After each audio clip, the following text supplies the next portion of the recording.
Endometrial preparation ಇನ್ IVF ಬಗ್ಗೆ ಮಾತಾಡೋಣ. ನಮಸ್ಕಾರ, ನಾನು doctor Shilpa Gupta, infertility specialist.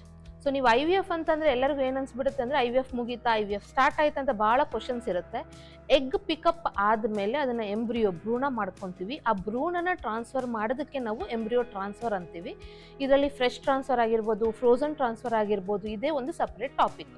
So ನಾವು ಫ್ರೋಝನ್ ಟ್ರಾನ್ಸ್ಫರ್ ಮಾಡ್ಬೇಕಾದ್ರೆ ಎಂಡೋಮೆಟ್ರಿಯಮ್ ಅಂತ ಇರುತ್ತೆ, ಅಂದರೆ ಗರ್ಭಕೋಶದ ಪೊರೆ, ಅದನ್ನ ನಾವು ದಪ್ಪ ಮಾಡ್ಕೊಂಡ್ಬಿಟ್ಟು ಅದಾದಮೇಲೆ ನಾವು ಎಂಬ್ರಿಯೋ ಫಾರ್ಮೇಷನ್ ಆಗಿರೋದನ್ನ ಟ್ರಾನ್ಸ್ಫರ್ ಮಾಡ್ತೀವಿ.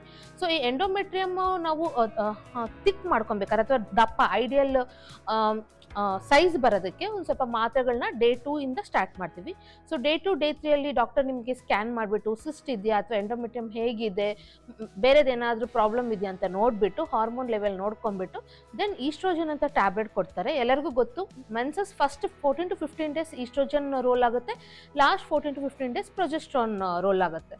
ಸೊ ನಾವು ಎಂಬ್ರಿಯೋ ಟ್ರಾನ್ಸ್ಫರ್ ಮಾಡಬೇಕಾದ್ರೂ ನಾವು ನ್ಯಾಚುರಲ್ ಮೆಥಡಲ್ಲೇ ತೊಗೊಂಡು ಹೋಗ್ತೀವಿ. What is natural method? ಫಸ್ಟಿಗೆಲ್ಲ ನಾವು ಎಂಡೋಮೆಟ್ರಿಯಮ್ ಪ್ರಿಪ್ರೇಷನ್ಗೆ ಈಸ್ಟ್ರೋಜನ್ ಕೊಡ್ತೀವಿ. ಒಂದು ಒಳ್ಳೆ ಸೈಜ್ ಬರುತ್ತೆ, ಒಳ್ಳೆ ಸೈಜನ್ನೇ ಮೋರ್ ದೆನ್ 8 mm, ಸ್ವಲ್ಪ ಜನ 9 mm ತೊಗೊತಾರೆ. ಅದಾದಮೇಲೆ ನಾವು ಗುಡ್ ಬ್ಲಡ್ ಫ್ಲೋ ಇದೆಯಾ, ಮತ್ತು ಹಾರ್ಮೋನ್ಸ್ ಚೆನ್ನಾಗಿದೆಯಾ, ಟ್ರಿಪಲ್ ಲೈನ್ ಇದೆಯಾ, ಏನಾದರೂ ಪಾಲಿಪ್ ಇದೆಯಾ, ಗ್ರೋತ್ ಇದೆಯಾ, ಅದನ್ನೆಲ್ಲ ನೋಡ್ಕೊಂಡ್ಬಿಟ್ಟು ಯೂಟ್ರೈನ್ ಬ್ಲಡ್ ವೆಸಲ್ಸ್ದು ಬ್ಲಡ್ ಫ್ಲೋ ಹೇಗಿದೆ ಅಂತ ನೋಡಿಕೊಂಡು ಪ್ರೊಜೆಸ್ಟ್ರಾನ್ ಸ್ಟಾರ್ಟ್ ಮಾಡಿಕೊಂಡು ಅದಾದಮೇಲೆ ನಾವು ಡೇ 3 ಅಥವಾ ಡೇ 5 ಎಷ್ಟು ನಿಮ್ದು ಎಂಬ್ರಿಯೋಸ್ ಯಾವ ಥರ ಪ್ರಿಪ್ರೇಷನ್ ಆಗಿದೆ ಆ ಥರ ನಾವು ಎಂಬ್ರಿಯೋನ ಟ್ರಾನ್ಸ್ಫರ್ ಮಾಡ್ತೀವಿ under ultrasound. So ultrasound guidance ಇಂದ ಅನಸ್ತೇಶಿಯನ್ನು ಕೊಡಲಿಲ್ಲ ನಮಗೆ, ಎಂಬ್ರಿಯೋನ ಟ್ರಾನ್ಸ್ಫರ್ ಮಾಡ್ತೀವಿ. ಸೊ ಸ್ವಲ್ಪ ಜನಕ್ಕೆ ತಿನ್ ಎಂಡೋಮೆಟ್ರಿಯಮ್ ಅಂತ ಇರುತ್ತೆ, ಅಂದರೆ ನೀವೇನು ಬೇಸಿಕ್ ಕೊಟ್ಟರು ಅವರಿಗೆ ಪೊರೆ ಬರ್ತಾರಲ್ಲ. ಸೊ ಅವರಿಗೆಲ್ಲ ಏನು ಮಾಡ್ತಾರೆ ಅಂದರೆ ನೆಕ್ಸ್ಟ್ ಮಂತಿಂದ ಸ್ವಲ್ಪ ಈಸ್ಟ್ರೋಜನ್ ಸ್ವಲ್ಪ ಜಾಸ್ತಿ ಮಾಡಿಕೊಂಡು ಟ್ಯಾಬ್ಲೆಟ್ಸ್ ಕೊಡ್ಬೋದು, ಅಥವಾ ಸ್ಟಿಮ್ಯುಲೇಟೆಡ್ ಎಂಡೋಮೆಟ್ರಿಯಲ್ ಪ್ರಿಪ್ರೇಷನ್ ಅಂತ ಮಾಡ್ತೀವಿ. ಇದರಲ್ಲಿ ಏನಂದರೆ ಇಂಜೆಕ್ಷನ್ಸು ಟ್ಯಾಬ್ಲೆಟ್ ಕೊಟ್ಕೊಂಡು ನಿಮ್ಮ ಬಾಡಿಯಲ್ಲೇ ಎಗ್ ಪ್ರೊಡ್ಯೂಸ್ ಆಗಂಗೆ ಮಾಡಿಕೊಂಡು ಅದರಿಂದ ಈಸ್ಟ್ರೋಜನ್ ಪ್ರೊಡ್ಯೂಸ್ ಆಗುತ್ತೆ, ಅದರಿಂದ ಎಂಡೋಮೆಟ್ರಿಯಮ್ ಪ್ರಿಪ್ರೇಷನ್ ಮಾಡ್ತೀವಿ.